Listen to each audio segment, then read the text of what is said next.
Selamat malam, selamat waktu yang lain barangkali ada selamat sore. Good afternoon, everybody. So, can you hear my voice clearly? Yes? Yes. All right. So, Yes, sure.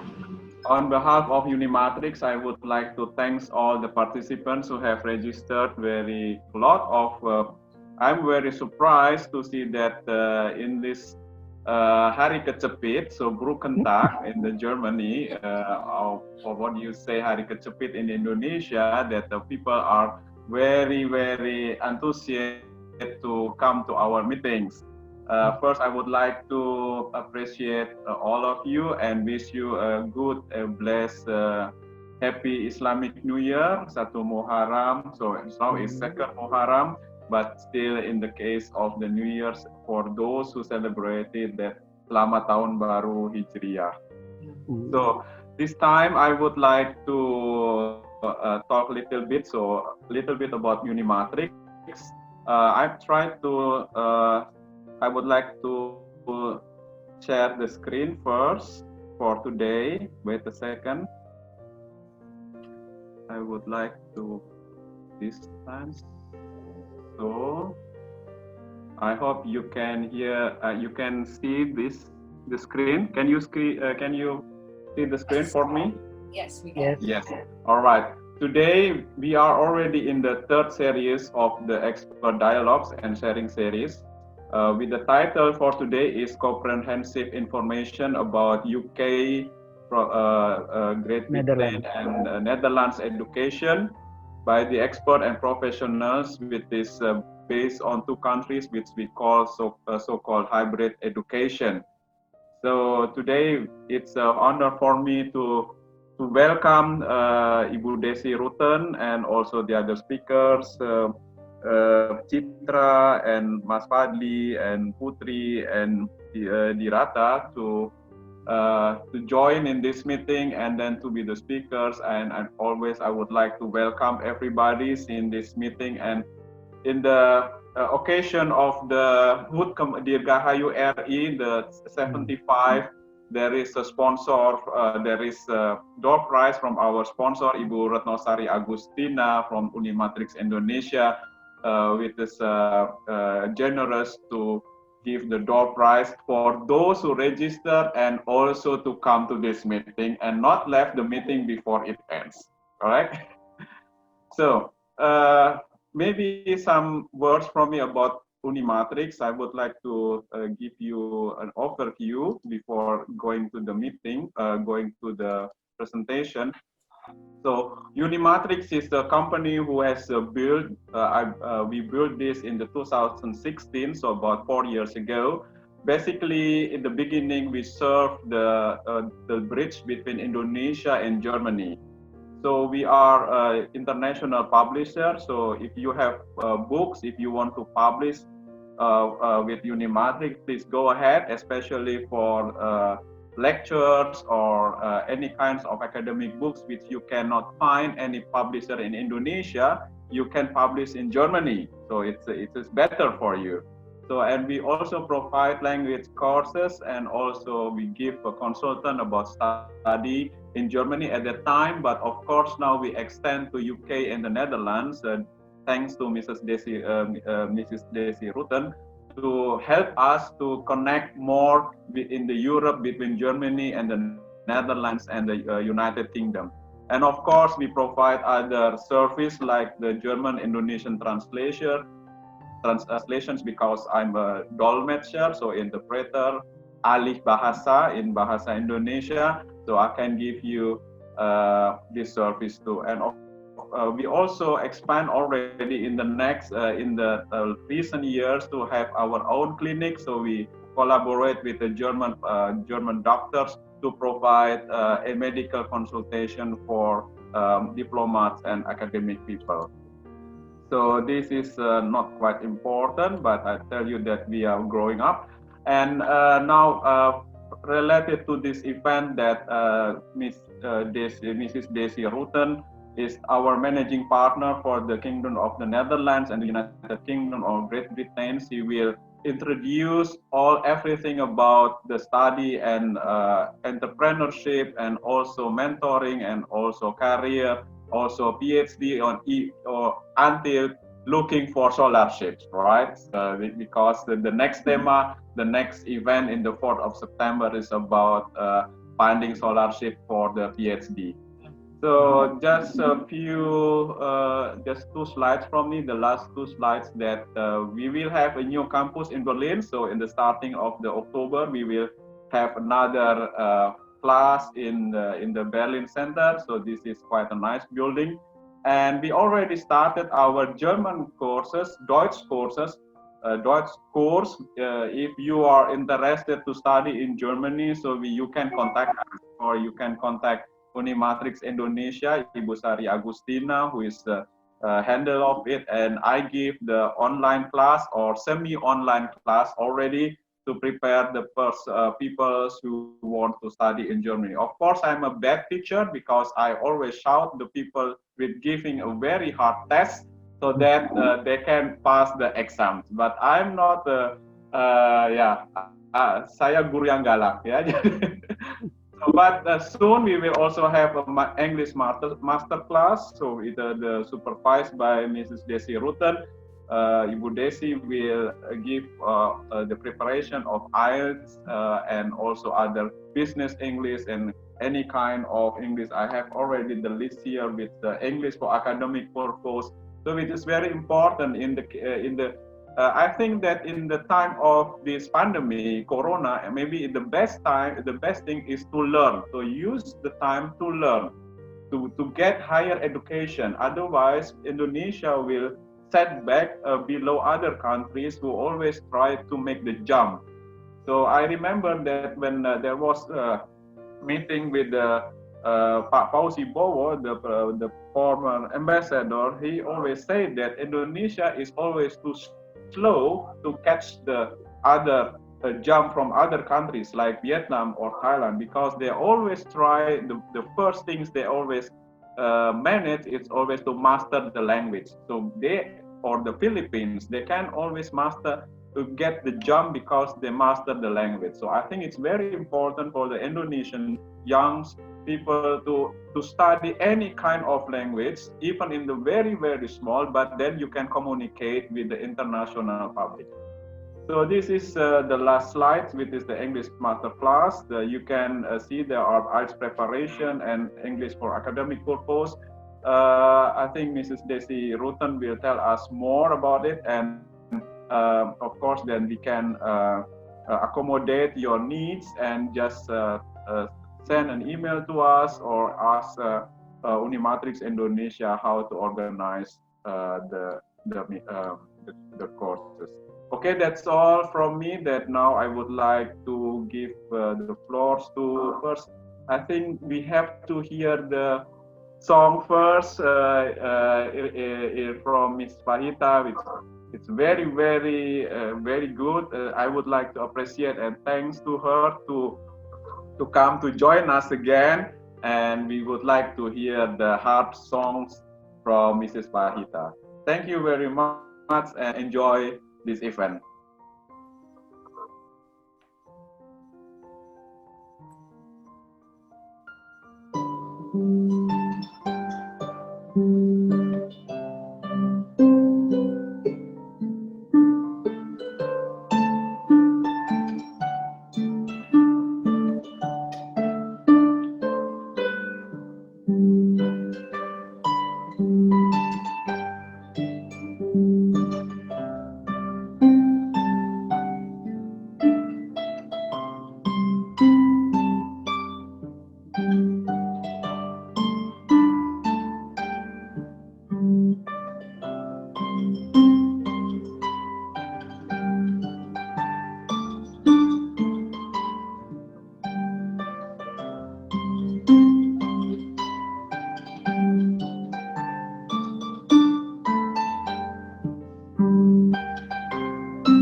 Thank you very much.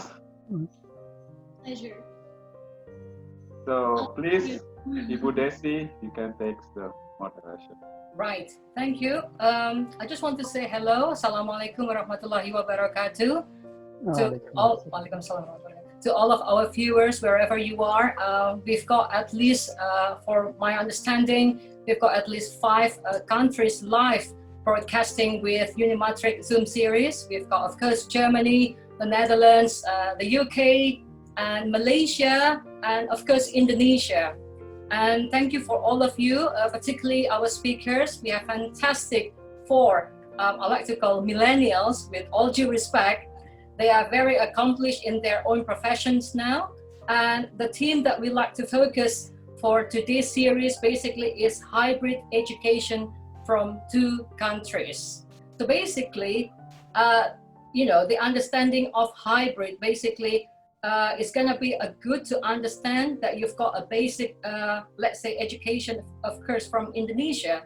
But in addition to that, additional education from other countries could be very, very beneficial for you in the long term. Let me say we've got at least the first speaker is Mrs. Chitra Chergia Tarik, MSc, and now she is working for BP, British Petroleum Subsea Engineer in the UK. And the second one is Bung Fadli Gunawan, MSc, and he is now Senior Performance Marketing Specialist at Adidas Group in Europe.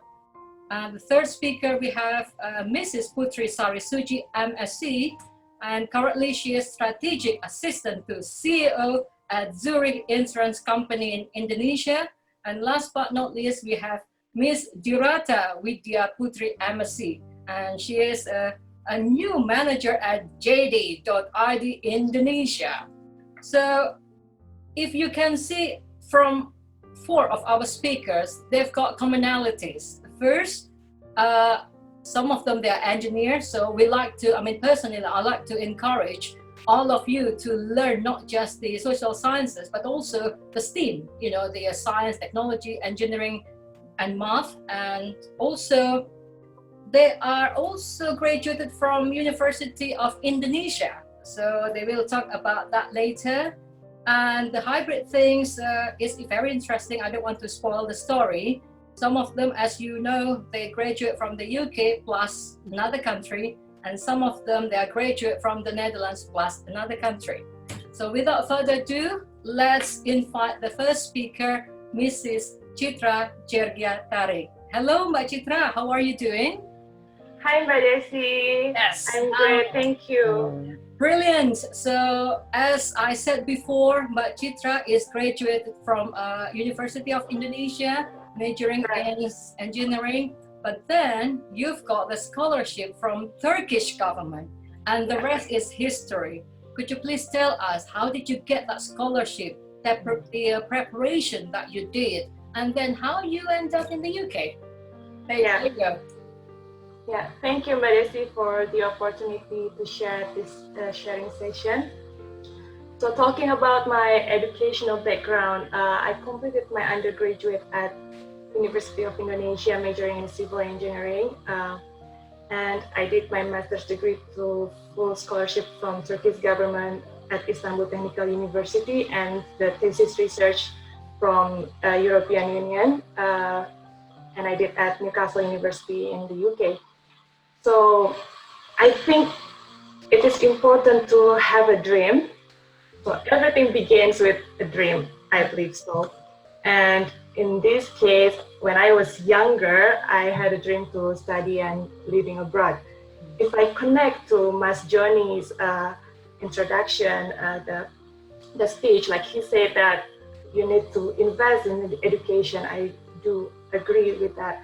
And studying abroad is not only investment for your personal growth, it's also investment for our country, as we will contribute as the ambassador for Indonesia to develop our country, whether we live in Indonesia or we live abroad. So with my first investment in personal growth, I think when we have the opportunity to study abroad, we could be more independent, we could get more valuable life skills like cooking by ourselves. We live away from our family, and obviously we'll learn new languages, we'll learn a new culture, and it will broaden our mind. We'll be more open-minded and globalizing ourselves, meet with new friends from different countries.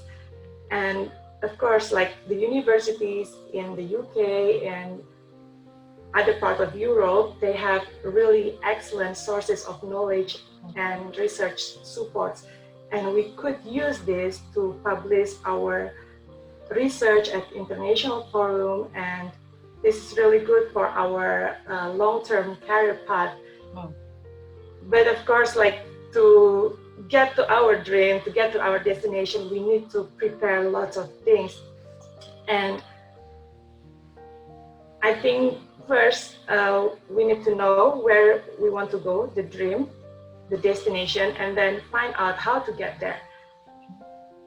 We need to check the entry requirements, and if we feel that we still need some support, then just contact the professional. In this case, UNIMATRIX provided very excellent support, and Yes. yeah, I think we can use that. And when I was studying at university in Indonesia, I joined lots of competition just to help my CV to be more fruitful, just to learn how to compete locally and then globally, how to level up my skills. Yeah, so it's a long journey, but you need to begin with your dream, how to get there, and find good supports. So you did your extra miles to get all of your dreams into you narrow it down. You did a lot of extra miles, and you won some of the competitions. Like you were sent to US for the ASEAN program or something, and that was fantastic.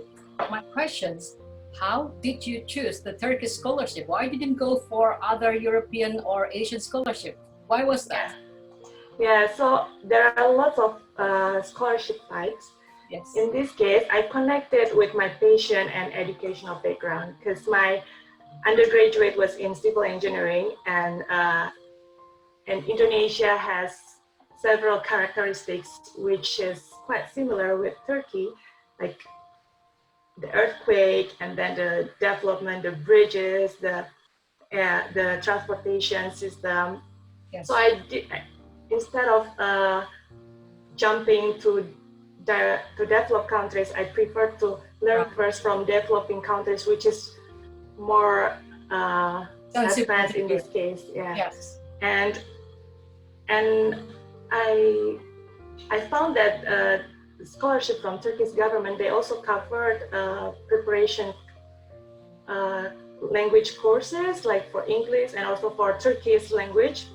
Yeah. So I really like to learn new language. I think it's really beneficial for our future. And I said, why not Turkey?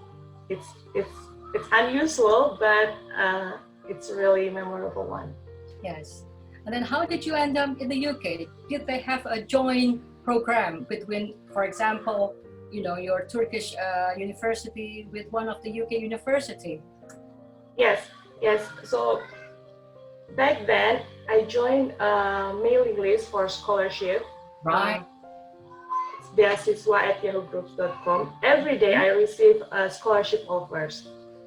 And then I tried to think like, what do I want to be? And like with my background and my passion, which one fits me? And when I started my master's degree, my professors was focusing on green buildings, and the first green building guidelines was established in the UK. So why not I try to do my thesis research in the UK? And they had a lot of opportunities to study either like to the thesis research or internship or other types of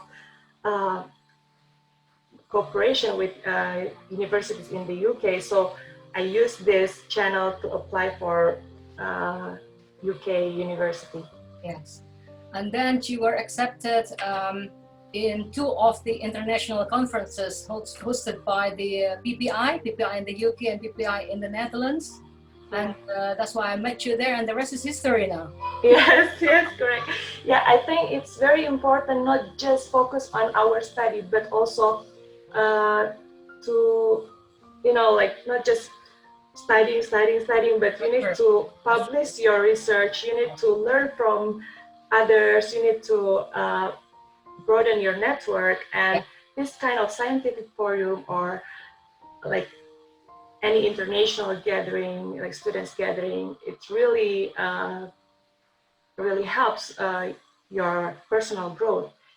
And in this case, I'm really lucky to meet Mbak Desi, also Putri Fahita, also many other friends, very good friends that have been inspiring me through my journey.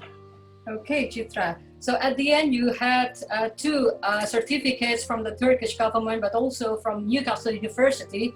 So you were the alumnus for 2 universities. And what makes you think, right, okay, I've got 2 certificates. What is the next step for you then?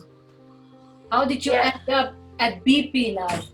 Yeah, so after I completed my master's degree, I worked in Indonesia. So you went back to Indonesia first? Yeah. I contributed to work in Indonesia, but then there was another opportunity to live and working abroad, so why not? But I meant is like in this kind of era, like we live in globalization, so I think it's really important to have variety of background, not just like we are Indonesian, but we could learn from many other different countries, and this is the what makes us different. Like we have a global vision, and we could be working in multicultural environment, and through the hybrid education, you may say this is really helpful for our future. Right. Before I move on to the next speaker, I want to test out your Turkish. So can you say something about UNIMATRIX series in Turkish? I would like to hear whether you have used your hybrid skill in language, please. Yeah. Merhaba. Teşekkür. Merhaba means hello. Yeah, teşekkür. Thanks. Yeah, merhaba. Benim adım Citra Sergia. Şimdi UNIMATRIX'te konuşuyorum. Çok memnun oldum. UNIMATRIX çok güzel bir şirket. Indonesia'dan memnun oldum. Yeah, thank you. Brilliant. It means UNIMATRIX is really good. Teşekkür ederim. And one more thing, Chitra, Yes. because of this hybrid experience, you mentioned that life is not just about education or, home, bibliothèque or library, and then, university. That's why Exactly. you also met your husband, and you must be able to say something about UNIMATRIX in Slovak. Super. To be honest, my Slovak my Slovak language is really need to be improved. Yeah, I need to learn from my sons actually. Yeah. Right. So it's really helpful in your life, right? Not just in, you've got the experience from University of Indonesia for sure, and then you went abroad to Turkey, and then now you end up in London. So Yes. it's really a hybrid experience from your story. Right. Let's move on to the next speaker. And since we've got, this is one of the, who doesn't know Adidas? Let's call Bung Adidas, and that is Bung Fadli Gunawan, atau saya bilang Gunawan ya. Bung Fadli, alles goed met jou? Ben je hier? Goed met jou? Kun je mij horen? Ja, tuurlijk. Dank u wel voor dit tijd. Ik geloof dat Bung Fadli is altijd bezig met zijn werk, thuiswerken toch? In een pandemic situatie. Ja, klopt. Heel goed. So, I just want to introduce you. Kennis making met Bung Fadli. Bung Fadli basically is also engineer, but he is focusing on economic and business and much more on digital marketing. and now Bung Fadli is working for Adidas Group Europe. But the thing that I remember from Bung Fadli, he is very, very persistent student since he was a student at Tilburg University. So basically, Bung Fadli later will tell you how come University of Indonesia and Tilburg University. Is there any dual program? En dat verhaal komt naar jou. Bung Fadli, alsjeblieft, doe maar in Engels, Indonesisch of Nederlands, maakt niet uit. En dat is jouw kennis met de Tilburg Universiteit, hè? Doe maar. Hello. So basically, good afternoon, everyone. My name is Fadli, and I'm from Indonesia. Been working and living in the Netherlands the last 10 years, really. So it's almost a decade living here in Europe. Today, I would like to share how I basically end up here in Amsterdam to begin with. So when I was in high school, I knew, probably same as Chitra here, that I've always wanted to live abroad, purely because I believe the world has just so much more to offer than just staying in one place. Among any other benefits that living abroad could offer, with the intercultural mindset and learnings and lots of traveling, I thought I was just like looking into some programs which program could offer and provide me the opportunity to live abroad. While looking into like different variety of programs, all of them have one thing in common though. So since early beginning, they require you to have IELTS. And I wasn't really aware of that as a ninth grader, high school student who just, all he cares about just having fun with his friends. And that's where also like sort of a slap in the face. Okay, I need to invest in this. And that's why I started to follow some courses and also to gather some scholarships. You start collecting favors from your favorite teacher, asking them to write recommendation letter, etc. And then I found this program at University of Indonesia. It's basically a dual degree program. So how the program is basically constructed is that you spend 2 years in Indonesia for some sort of a preparation, and basically spend to study the first 2 years, and then afterwards you spend the rest of the 2 years overseas. Your bachelor thesis will be in the country overseas, not in Indonesia. Although at the end of the day, you need to resubmit them back to University of Indonesia. And so I think at the moment they have, back then in my year, they only had 2 options to go to Australia and the Netherlands. Some of my friends went to Australia, and I went to the Netherlands because I thought it's in Europe, and I was very appealed to the idea that I could travel across other European countries. So I chose for Tilburg. And then after 2 years in Indonesia, I finally went to Tilburg, and I just have to say it wasn't really easy in the first couple of months, especially when you... Okay, so for the audience, I don't expect you to know where Tilburg is located. Like, I had no idea as well. It was basically like a small city. It's actually 6 biggest cities in the Netherlands, but it's like in reality, it's like Bogor, but then smaller, maybe. Literally not much going on. Back then, now it's very much developed. Give credits on that. So the reason why I mentioned it wasn't easy to begin with is like when you were born and raised in Jakarta, the big cities, and then you move to like a very small city in the Netherlands, it's just very different in such a way that supermarket close at 6 p.m. and the city center entertainment only opens until 9 p.m. in 1 day per week, and that's on Thursday. And no big shopping malls. I know I might come across as spoiled brats here, but I'm just like picturing the reality over there. Sure. Yeah. But I think at the end of the day, I'm actually glad that at one point, I'm also really glad that the city didn't have much to offer, because it makes my study period very conducive in such a way that you can easily focus, and living abroad by itself is already a challenge. You know, you have to adapt. You have to learn to stand on your 2 feet on your own, without your parents or without any friends. And the only, I mean, you can rely on your friend, but at the end of the day, the only person you can rely on is yourself. And that's where you actually, as an individual, grow.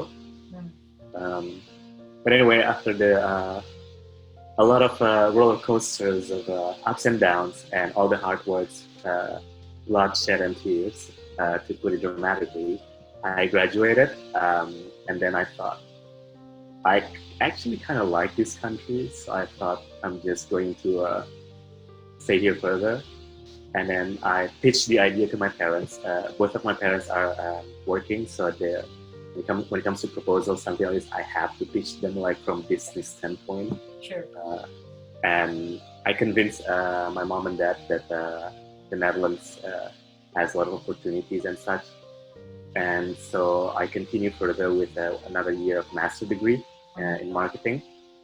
And then afterwards I graduated as well, and then I had my very first big corporate experience Microsoft. at Microsoft. Yes, I was an intern over there, doing completely something different in the cloud business, trying to sell Internet of Things solutions to big corporations. After I finished that internship, I traveled a bit, and then I had my first job in a media agency as an online marketer. And afterwards, I saw an opportunity at Adidas, so I moved from media agency side to client side, and still in the honeymoon phase, if you ask me. So here I am now. Right. Okay. So Bung Fadli, you've been at least, as you said, 10 years in the Netherlands, and I just want to correct you something, right? Tilburg now is growing. Not now here, and it's really growing, and it's very, very dynamic. So the shop is also open longer than you mentioned before. And right. The funny thing is, I went there and I saw Scotch and soda, and now there's like 2 bus stations, and the library has like automatic door. I was like, wow, like where am I in the future? There you go. You need to come back here to visit me, by the way. Anyway, I just want to focus on your language. You know, you chose the Netherlands, and you know the Netherlands is non-English speaking country in Europe. So were you prepared at the time to learn other languages?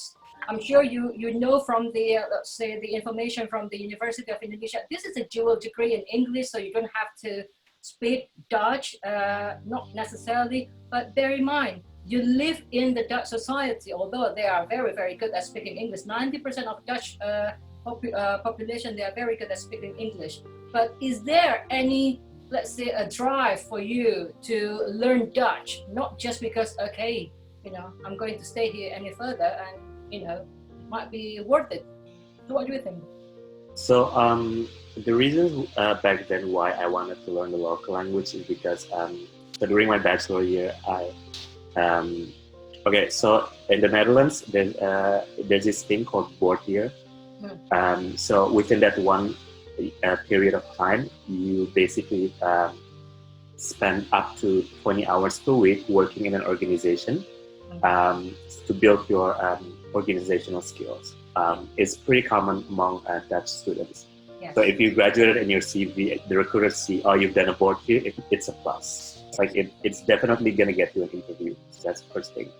So I joined this organization called ISAC, and I was basically the only non-Dutch speakers over there.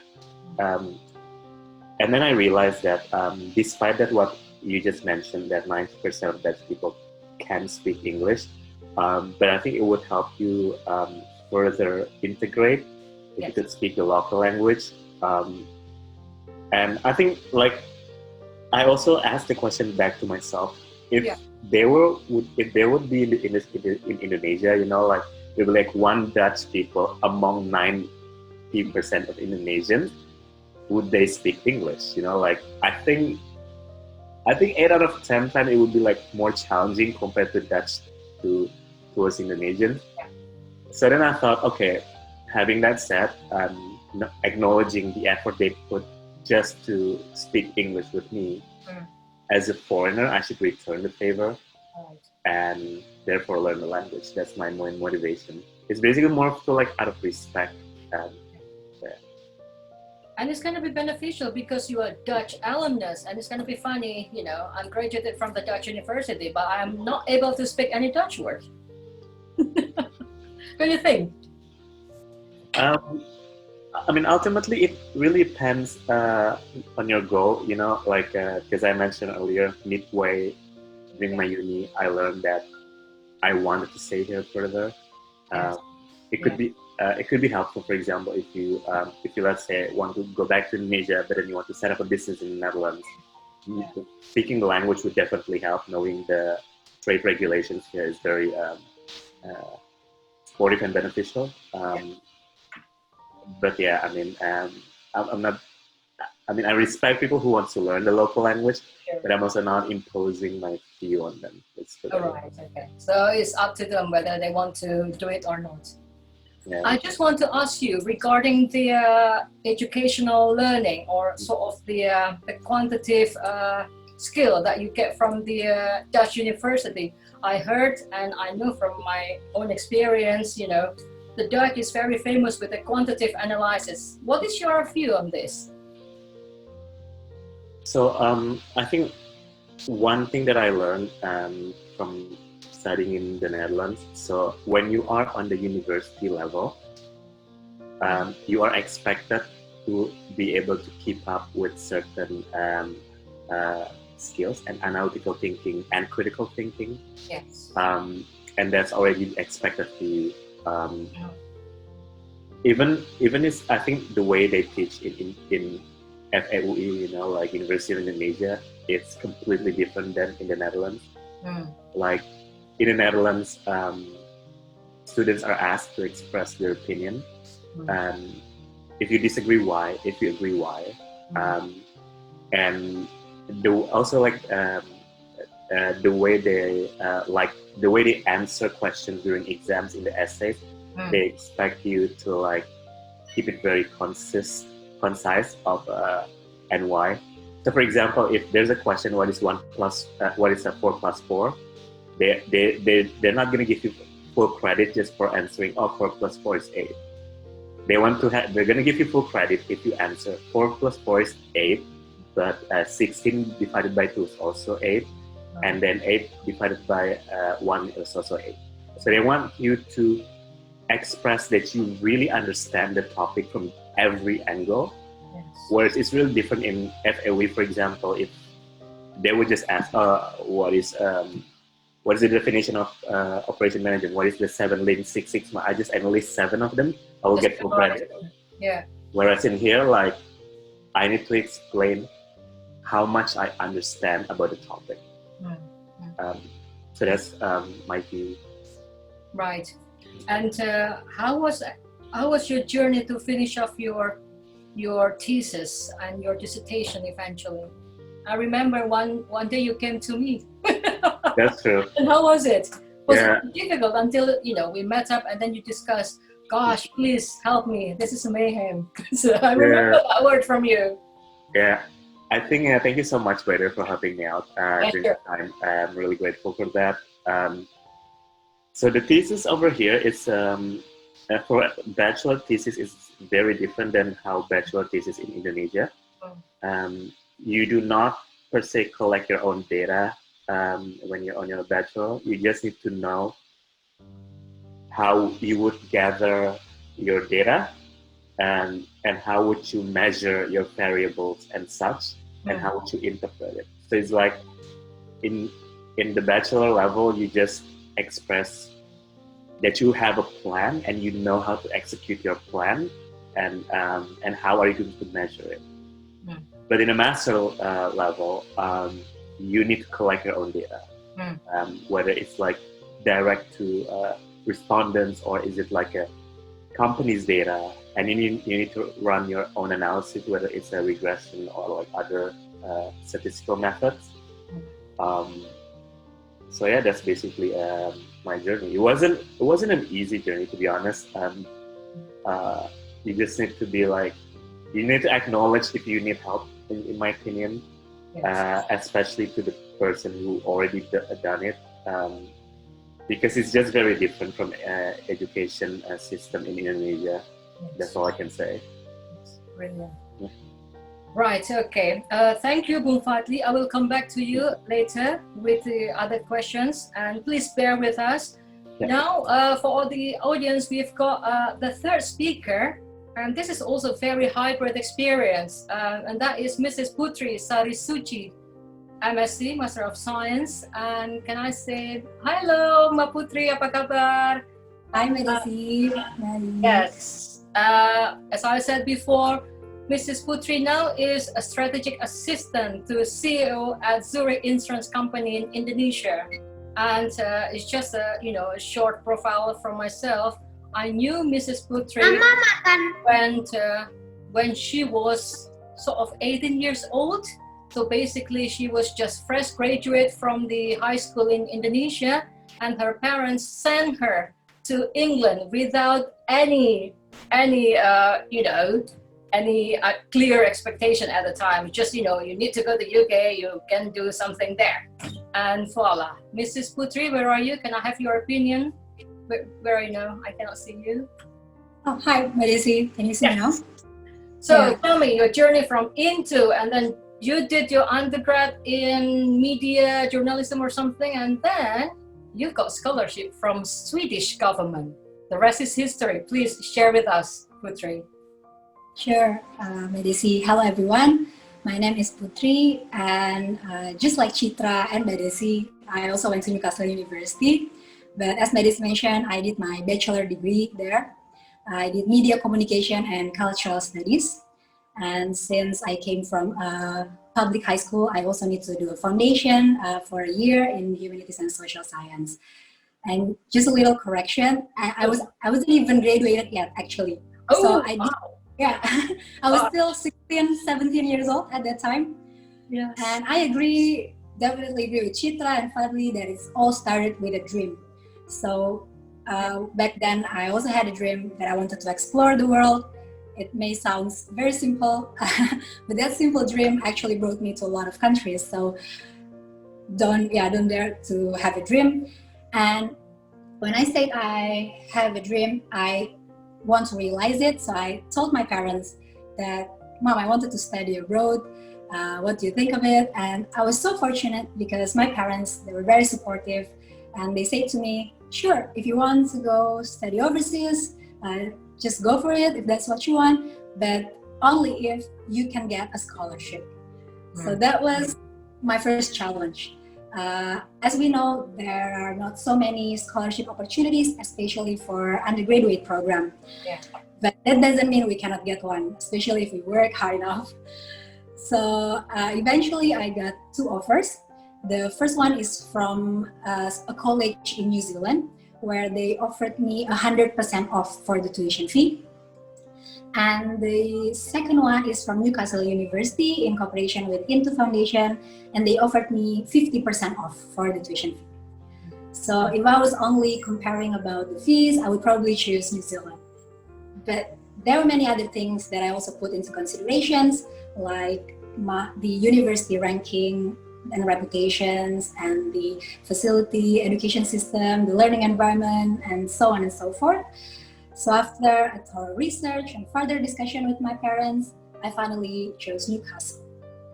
And it turns out to be one of the best decisions I've ever made in my life.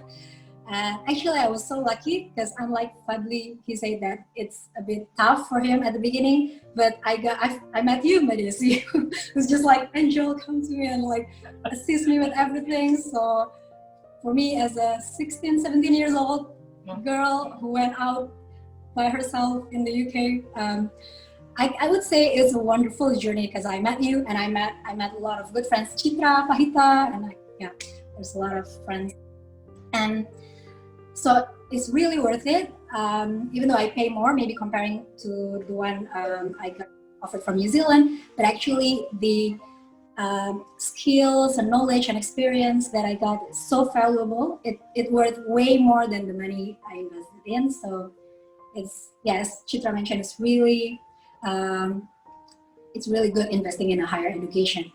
So after I graduated from the university, I went straight back to Indonesia because I got a job offer to join the graduate program in AIG as a management associate. So as I worked there for about 4 years, I actually keep changing roles. Right. And then my latest role is strategic assistant to CEO in Zurich Insurance Indonesia. And after a few years working, I decided that I wanted to continue my master's study. So I started to look online, like doing a little research about master's program. But this time I wanted to study in other country besides UK because I did stay there for 4 years. I wanted to have new experience. Yes. And so I came across this particular subject that I'm really interested in. It's a combination of leadership, business management with sustainability, and it's in Sweden. And they also offered a scholarship program for international students. So also just to correct, I didn't get the scholarship from the Swedish government, but from the university itself. So it's from Blekinge Teknisk Högskola in Karlskrona. And I got 75% off for the tuition fee. So it's a really good deal. Yes. Even if I'm comparing it with maybe masters in Indonesia, it could be kind of the same maybe, or so it's really worth it. And since it's only 1 year course, so it's also, we just need to pay one-time tuition fee, and yeah. Sure. And you learned the Swedish, not just IKEA, right? The Swedish language, Putri, can you say something? My favorite word in English is fika, of course, if you know what fika. Fika is a culture where like all Swedish people like to do fika maybe 3-5 times a day. Fika is just like tea time maybe in the UK. So even when we are studying in Sweden, we need to have fika break. So that's my favorite word. Another one would be lagom. Lagom is also a Swedish expression, actually similar like in Japanese. Like, I don't know what's in Japanese, but lagom means you need to be in the middle, not too high, too low. So just modest. Just enough. That's the right word. Right. Putri, from your undergrad to your master, you chose different subject. And so I can say that this non-linear program, you started from media and then you jump into business and much more focusing on sustainability. Would that make you different to think, right, okay, this is going to be a different subject. What should I do? How was your preparation during that time? So back then, my decision after I graduated from my undergrad study, I didn't want to continue master right away because I wanted to find out more about my passions, my interests, and my future ambitions, like what I want to be in the future, what I want to contribute more. So I'm still in the exploring mode after I graduated. That's why I keep jumping roles and working in a corporate world. And even though my day-to-day work is related mostly on a strategic, like organizations, visions, and projects and that kind of things, but I always have this passion in the CSR kind of thing. So even though I work from Monday to Friday, even during the weekend, I also volunteer to teach a group of blind people traditional Saman dance. And at work, I was also active leading their CSR program. So I always have this sustainability passion. And even because of that, I was also appointed to be the Zurich Sustainability Champion, where I then sent to Chicago to attend a conference. And I got an award. So that's actually what inspired me to learn more about sustainability. And I know Sweden is very famous with sustainability, so I go for it. Brilliant story. Now, talking about the learning system, you were educated by the UK for at least 4 years for your undergrad, and then you moved to Sweden. was it slightly different in terms of the learning style, or is there any specific Swedish things that you didn't get from the UK? Yeah, it's actually quite different. Like in the UK itself, I think it's very formal and it's more into research based. So we need to do a lot of research. As a student, we are expected to be able to create our own hypothesis, have good analytical thinking, and we need to read a lot of books and journals, and we need to all the boring stuff. Yeah, yes. And the type of class is also lecture and seminar. Yes. But which is good. I mean, we are also encouraged to have good research skills and that analytical skills. But in Sweden, it's a bit different. I was actually a bit surprised because they're less formal. So they don't really have lecture type of class. They usually have a group discussion, like we're sitting in a circular mode, and then we sometimes sit on the floor, sometimes we study outside at the park. And they are really into participatory approach where they will encourage their students to have dialogue and group presentations. And even I did my final dissertation in group. So you can imagine, yeah, it's a different challenge. And it's not as easy as it seems, but that's how they really into, less formal way of learning. And they're also, I think I could say, more practical. Like, so they don't only teach you about the theory, but they let you apply it in real life, like connect you with the organization and try and ask you to apply the theory that you learn by yourself. So that's what I found. There's a difference between it. To be more pragmatic. Yeah. So you truly gained the hybrid educations, from Indonesia, from the UK, and also from Sweden. And now it's your turn to put all of the knowledge and information into practice in your current, let's say, work in Zurich, isn't it? Yeah. Right. Okay. Sure. Yeah. And can you say something in Swedish again? Say something in UNIMATRIX. All the best for you, and wish you all success in the future. Come on, Putri. Do the IKEA ways. Come on. I don't know. I mean, I stayed there only for a year. Right. And actually, in my class, there's also a bit different. Like I think if you're studying in the UK, yes. I don't know if you're studying when I did my bachelor degree, I will be the minority because majority will be the British residents, right? But when I studied in the Sweden, we are 50 people and we're coming from 35 different countries. Oh, so wow, fantastic. Very diverse. Yes. Wow. All right, okay. Now, thank you very much, Putri. I'm going to move on. We're going to be a bit late, but this is so exciting. So I just want to say our hi to our last speaker. Mbak Dirata, apa kabar? Piye kabare? Apik. Oh, okay. Mbak Dirata. Yeah. Ja. So, hoe gaat het met jou, Mbak Dirata? Alles goed? Alles goed. Alles goed, hè? Poppersjes zijn lekker, hè? Lekker zeg.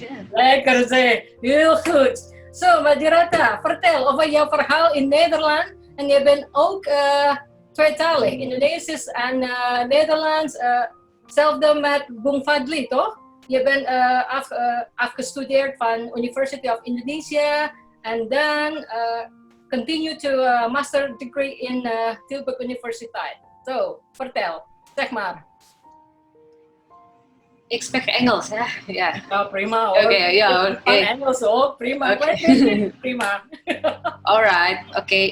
Thank you for the opportunity from UNIMATRIX, Mbak Desi and Mas Joni Setiawan. Good evening for everybody who's in Jakarta, and good afternoon who's anyone in Europe. My name is Diratara Widya Putri, but you can call me Dira. Just short and sweet, Dira. Okay. Yeah. I will start my story with this is how I get into the overseas education. If the previous speaker says everything starts from a dream, I will start my story. Everything starts from the hobbies. Uh-huh.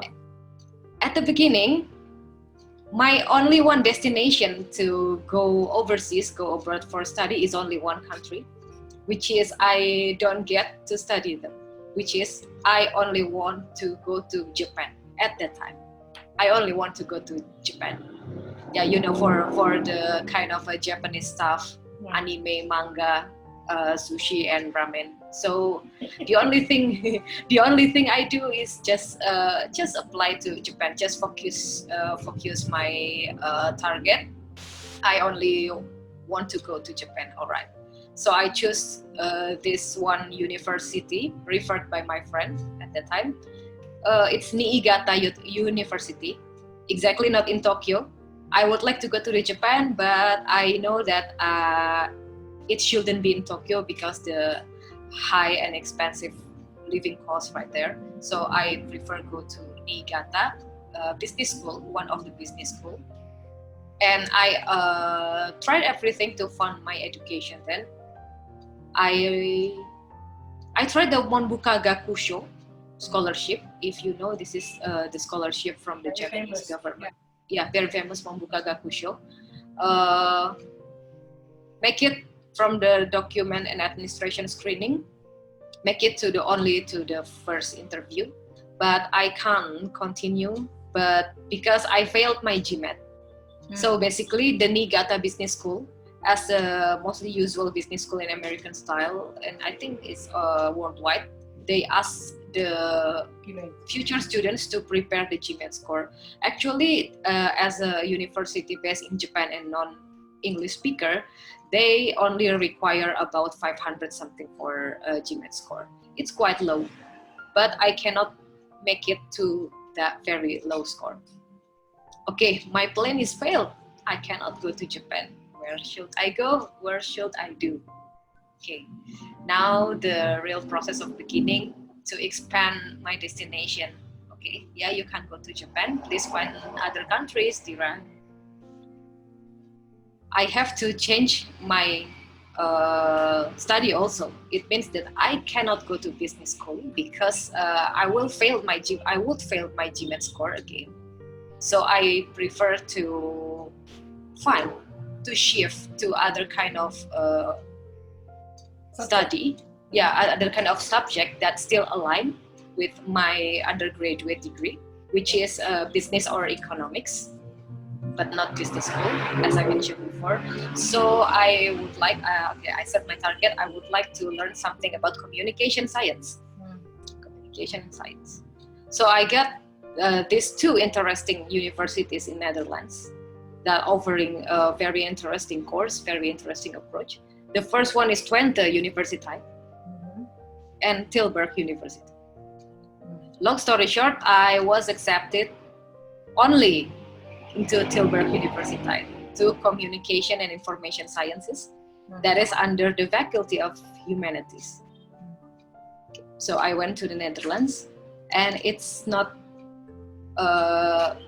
wrong choice. It's totally true. And the Netherlands experience, especially the course that offered by Tilburg University under Communication and Information Science, really opened my mind about what is the multidisciplinary subject, that there is the future.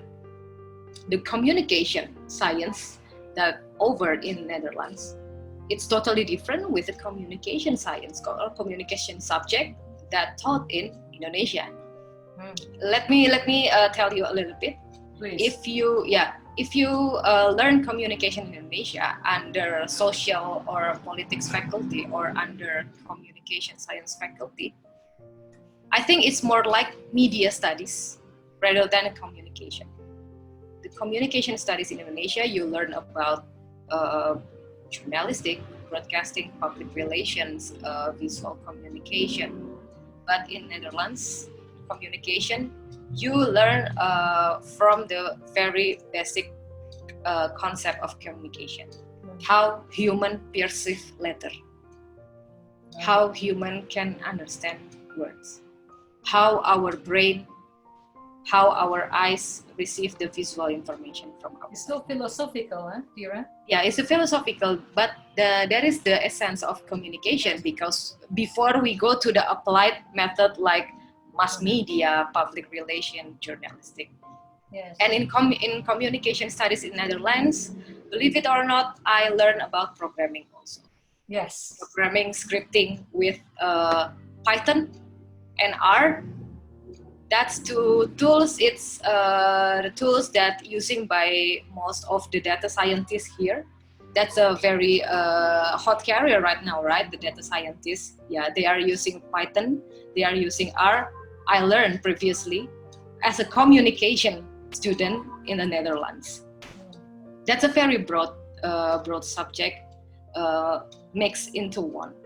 So I never learned about the mass media, about the public relation theory. You know what I learned that? I learned about the psycholinguistics. I learned about the artificial intelligence. I learned about global communication as well. I learned about social and signal processing. Sounds technical, sounds very engineering, but yeah, that's how the communication science should be taught. And about my thesis, I wrote the thesis about game studies, about Dota 2. That's a very famous online game right there a few years ago with a data mining approach. So my thesis talks about what makes one Dota team is very strong and what makes another team is not as strong as them. And after that, because I finished my bachelor degree as an economic and business student, when I go to Netherlands, I have to study in a step called pre-master. Pre-master in Indonesia, maybe you know it as a matriculation. Basically, this 1-year program prepare the student from their undergraduate steps to learn about research, to learn about statistics, learning about SPSS and something. For Indonesian student, it's not a big deal because every undergraduate student in Indonesia have to write skripsi, right? Make a research. So to learn again about statistics in a pre-master program, it shouldn't be too difficult, especially if you are familiar with the tools, statistical tools like SPSS or Stata or something. Right, okay. So Dira, Yeah. You could really compare your experience from your undergrad in Indonesia and then you jump into the new country, the Netherlands, which is not your favorite country for the first time. And then what did you really learn from the Dutch learning experience? It's a discussion culture. Right. I remember in my first class when a teacher asked me about what is your perception about intelligence? What do you know about intelligence? At that time, it's class about the artificial intelligence or something, the introductory part. And what I see is all the students raise their hands without any hesitant. Right. Of course, that's a very contrary situation, contrary view that we experience in Indonesia class. Yeah, no matter it's in a school or in a university. When my teacher asked, what do you know about intelligence? One by one, raise their hand, say their answer, and the teacher wrote the student's answer on the blackboard. Yeah, because I saw that all of the students raise their hand, I raised my hands also. So it's like a contagious positive vibes. Yes. Yeah. For a learning and study situation. And all, yeah. And did you have any internship opportunity? Like Fadli got the internship opportunity from Microsoft, and he had to go to Eindhoven, which is very well known for the brain port of the Netherlands. And did you have the similar experience? Unfortunately, I didn't get the internship experience in the Netherlands, Right. but I helped Mbak Desi on our social project ya Mbak ya. A business project. A business project ya, not really social ya. Yeah, right. Okay. Yeah. You worked for the BNI at that time, right? Yes, BNI 46 helping Mbak Desi establish BNI 46 at that time. But the main audience, main target for the establishment of BNI 46 is to help the undocumented migrant worker ya Mbak ya. At the time. To solve their difficult financial situation and to make it easier to save their money and send their money to their family to Indonesia in a safe and secure way. Indeed, you were talking about the smart remittance, and remittance. Indeed, would that experience help you to see, right? Netherlands is a developed country, but hang on a sec, there are a lot of things which is still invisible, which I didn't expect to see. I took you here and there, and then you said, excuse me, is it Amsterdam? Or excuse me, is it Rotterdam? Have you thought about that now? Yes, I thought about that. That I heard that Dutch people doesn't like Rotterdam. Why? Because it's too metropolitan, like Jakarta, like Singapore. All the skyscrapers, all the high-end building. I heard Dutch people doesn't like Rotterdam because of their modern vibes. They prefer to stay in an old style like in Amsterdam or any other Dutch cities. That's the one thing that I quietly surprised. Yeah. Right. If we live in Jakarta, we always think about the luar negeri ya, in overseas is always modern and bling bling like New York, like Tokyo, like Singapore. But if you go to Europe, it's very they are living very modest life, but they are very developed in their money and their exchange. Brilliant. I think from all the European graduates, I don't know whether you agree with me. If you study in Europe, you not just stay in your particular specific country where you study, but you can also travel among the other at least 27 countries. But if you go to other, with all due respect, it's up to you. With all due respect, I'm not going to say that, don't go to study here and there, But if you study outside of the European countries, your chance to travel is slightly limited. Don't you agree with me, Jira? Or yes, I agree. Only within 1 hour or 2 hours by train, you already arrived in neighboring country. Yes, that's true. Right, now is a time for a Q&A. Sorry to disrupt, Dirata. I give the chance to our audience to ask if you have any question to any specific speaker. Feel free to ask by typing, or in the meantime, perhaps Pak Johnny, have you got any questions to our speakers? Actually not, because it is very interesting to hear all the things. So maybe to get to the discussion, I speak Indonesia. Yes, saya kira menarik sekali dari berbagai pengalaman yang Mbak dan Mas sudah utarakan.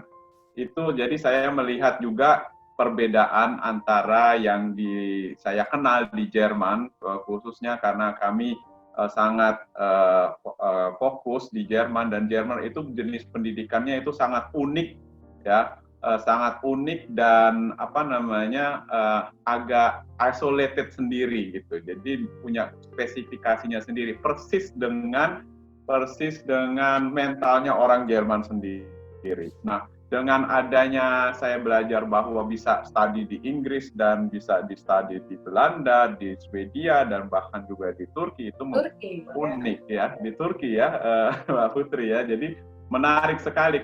Kalau di Jerman itu biasanya ya kalau udah di Jerman tok gitu. Jadi dia nggak akan berusaha untuk, dia memang nggak ada waktu atau tidak ada minat untuk ke tempat lain, karena ini dalam konteks bachelor, kecuali dalam proyek Erasmus.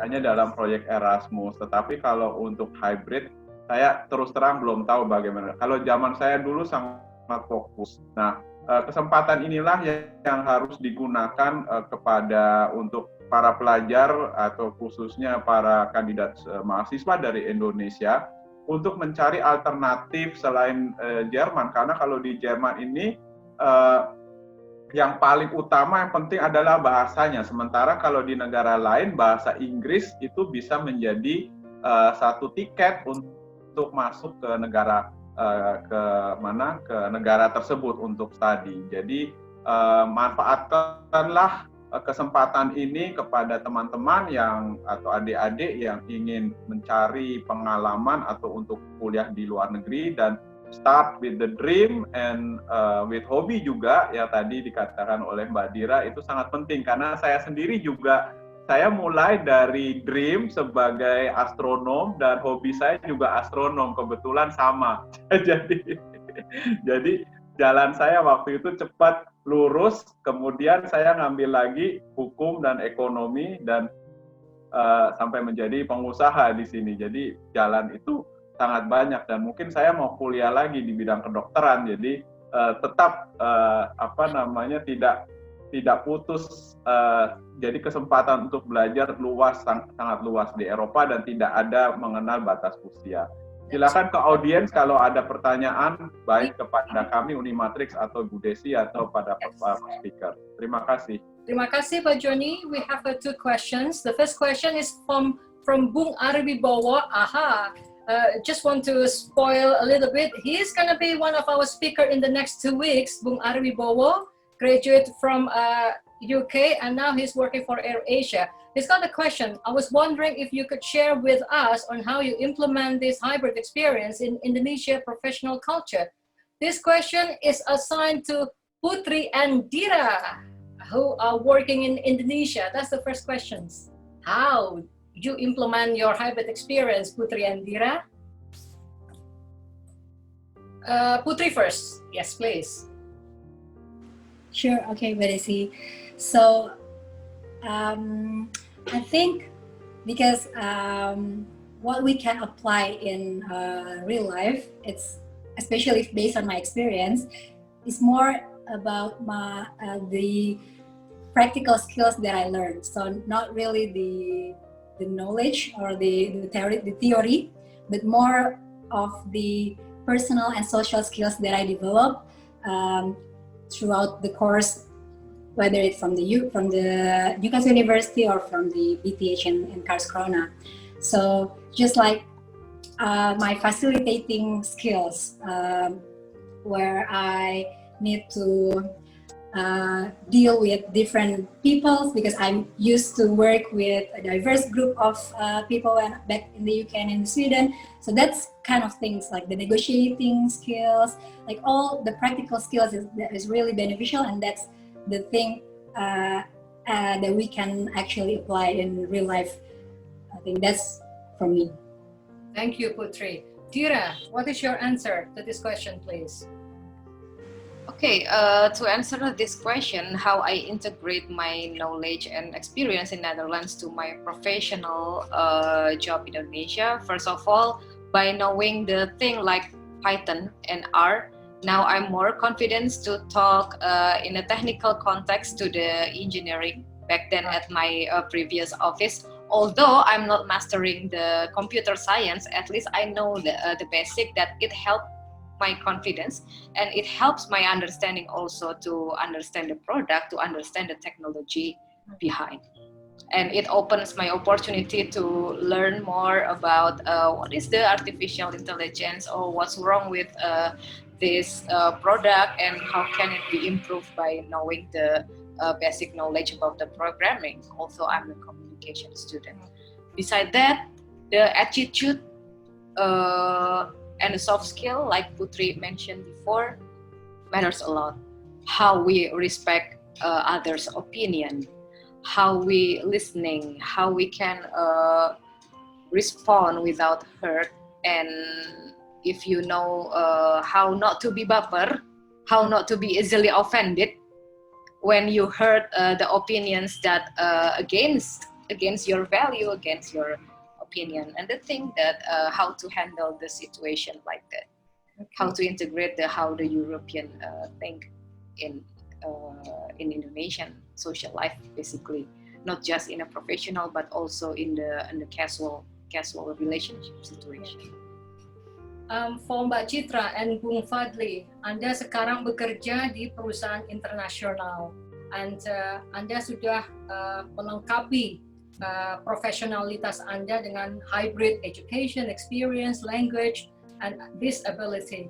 Sekarang bagaimana experience Anda bekerja di BP yang benar-benar itu British culture? Nah, kalau yang Bung Fadli Adidas itu mungkin Jerman ya, tapi ini di Belanda. Di mana Anda survive dalam pekerjaan sehari-hari sekarang? Saya sangat ingin tahu ini. Mbak Citra dulu silahkan sebagai engineer ya di BP. Ya, terima kasih Mbak Desi.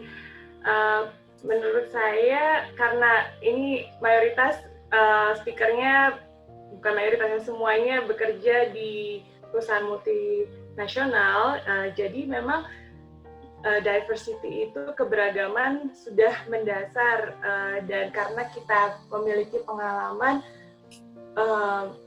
belajar dan tinggal di luar negeri, itu sangat membantu kita dalam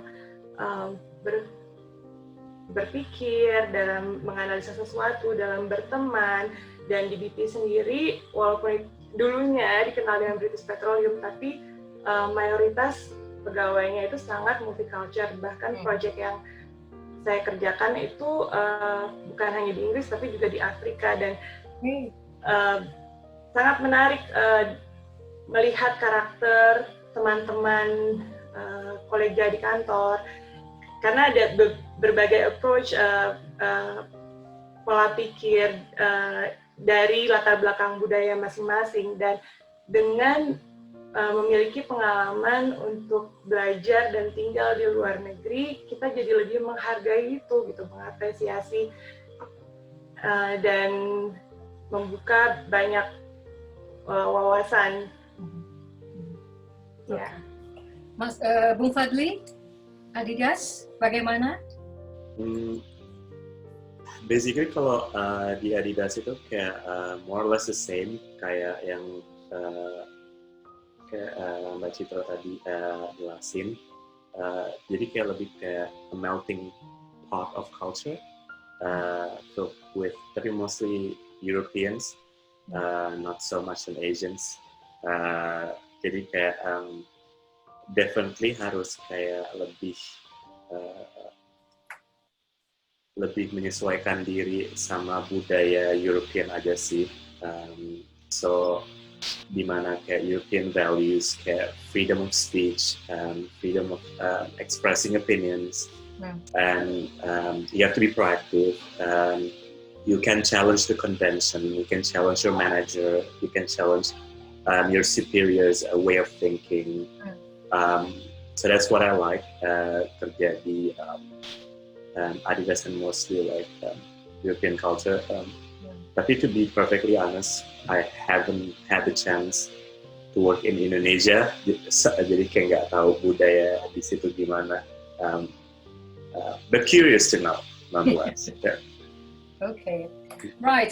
Now we are at the end of our closing. Is there any, from all of the speakers, I would like to ask, at least give me one sentence. How would you describe your hybrid education and experience to encourage the Indonesian to, go global?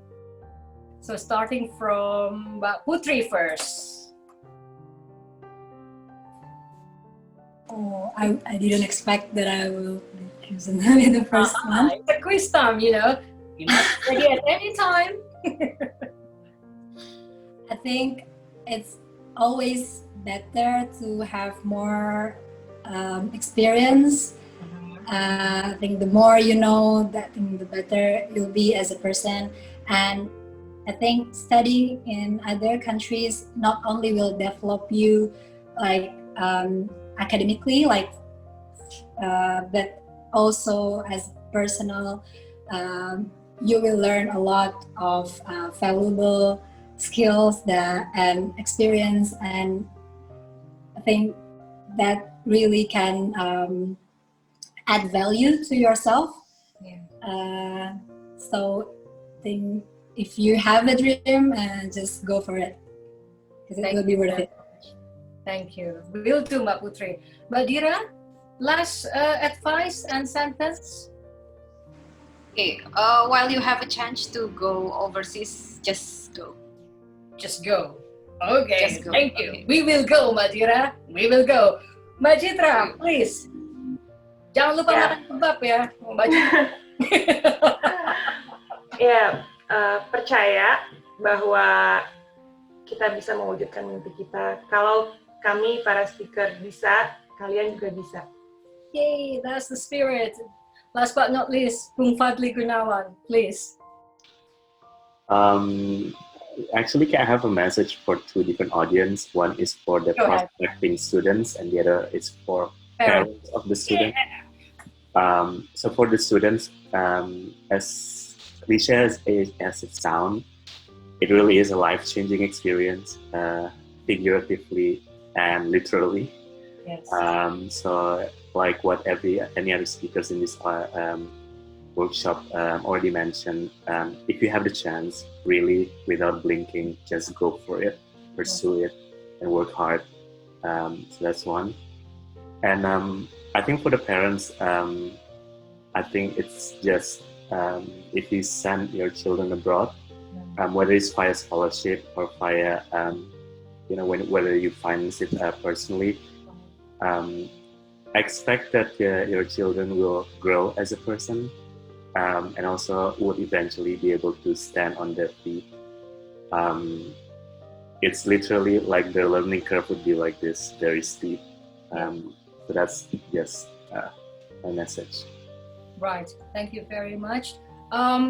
We have a commercial message from our CEO. We have a door prize, minuman dip tombola in Netherlands. Pak Johnny, before, let me see, we have a message about the Lutfi. I'm not sure about this. The European tend to choose postgraduate students based on their previous subject. If it is not in line with the majority, they're going to take, well, I don't think so, because based on the case of Mbak Putri, and she was graduated from the UK, and then she continued her postgrad in Sweden, not in linear subject, still accepted. And also Mbak Citra, and also Mas Fadli. So Lutfi, if you want to talk about this further, drop us an email. We would be happy to guide you to be in one of the European students at universities. Okay, but Johnny, I'll give it back to you. Thank you very much for all the speakers. This is very, very inspiring and very, let's say, insightful to take away. And I hope to see all of the new Indonesian faces in Europe. Thank you so much. Pak Johnny, I give it back to you. Ya, terima kasih atas diskusinya yang menarik, perhatiannya, dan juga kepada para speaker. Sekali lagi, kami dari UNIMATRIX sangat berterima kasih atas kesempatan yang diberikan. Sebelum acara ditutup dengan permainan harpa,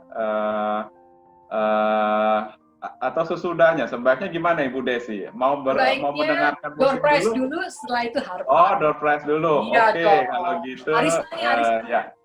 Jadi ada sedikit oleh-oleh atau hadiah dari biasa kalau 17 Agustusan, walaupun masih dalam waktu beberapa hari ini, jadi kita masih ikut memeriahkan. Sayang saya tidak bisa menyelenggarakan panjat pinang di sini.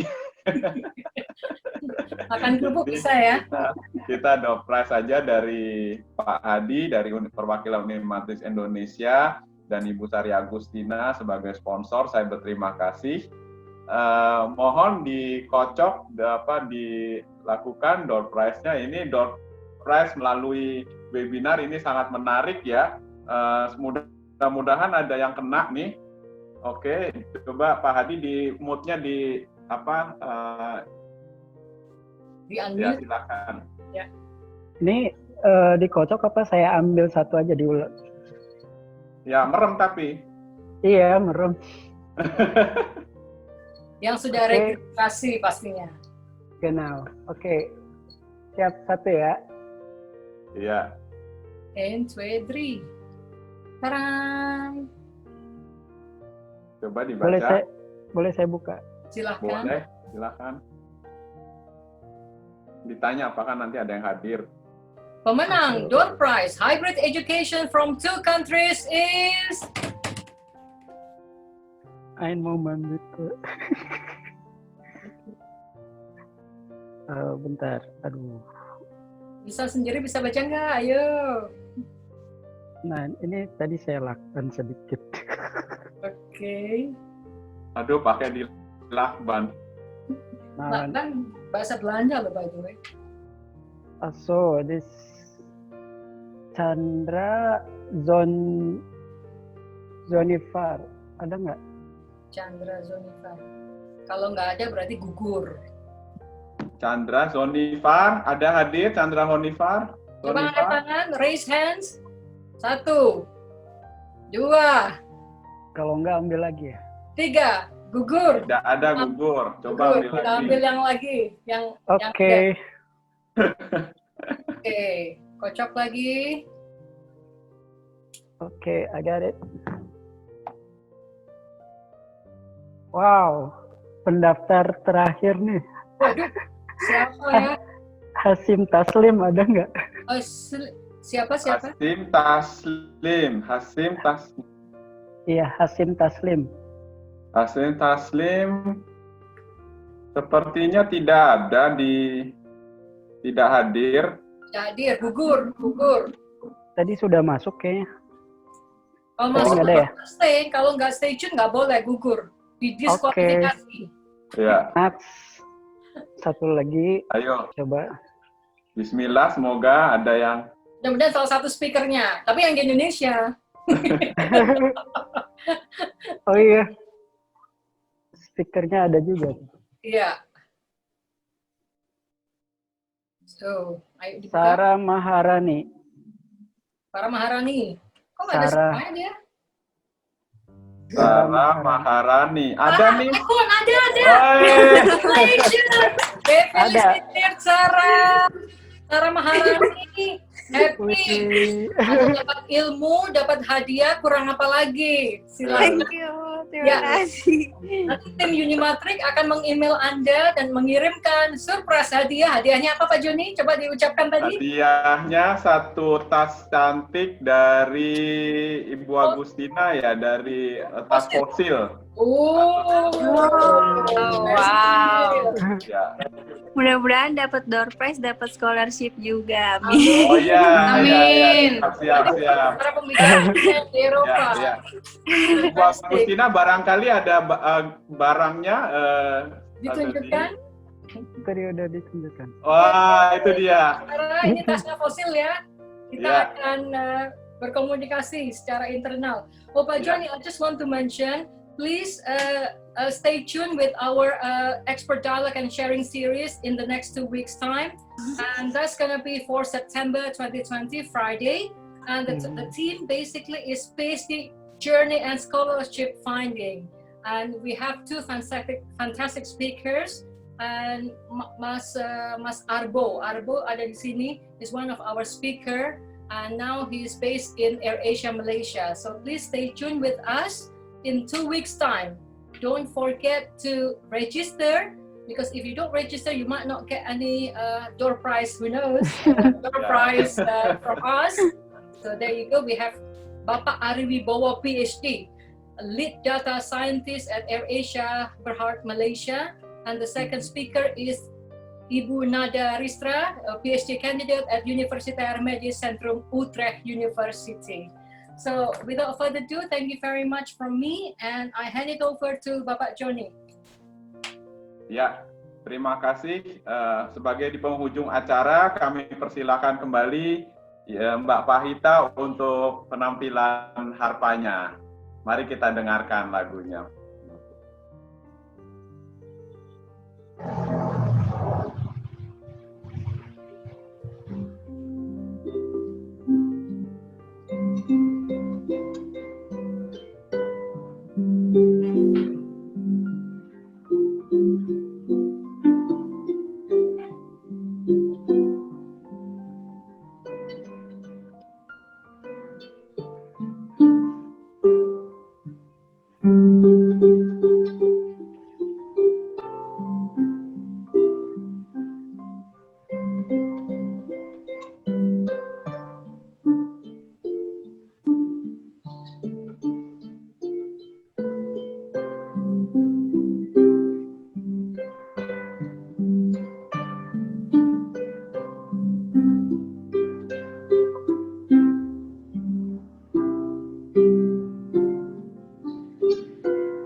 much, Mbak Fahita. Thank you very much for this excellent performance. So, again, thank you very much for everyone for attending this event. Thank you, Ibu Desi. Thank you, Mas Fadli, Mbak Citra, Mbak Putri, dan Mbak Dira for this event. Oh, I see that Profesor Agus Rubianto want to say something maybe. Halo Pak Profesor. Silakan. Malam, sudah malam. Ya, kita sudah selesai sih. Silakan Pak Profesor kalau ada satu atau dua kata. Oh iya, saya sangat apresiasi tadi pembicaranya luar biasa, bahwa memang seringkali kadang cita-cita tadi Mbak Dira ya sama dengan saya dulu. Saya dulu pinginnya itu sekolah ke Jepang itu, tapi daftar ke sana itu enggak diterima. Akhirnya ngasar sama Mas Dr. Joni itu. Akhirnya lulus di Jerman. Dan memang setiap orang itu punya angan-angan, punya cita-cita. Mungkin adik-adik yang nantinya mau studi atau belajar, ini memang UNIMATRIX ini tempat partner yang bisa diajak diskusi ya.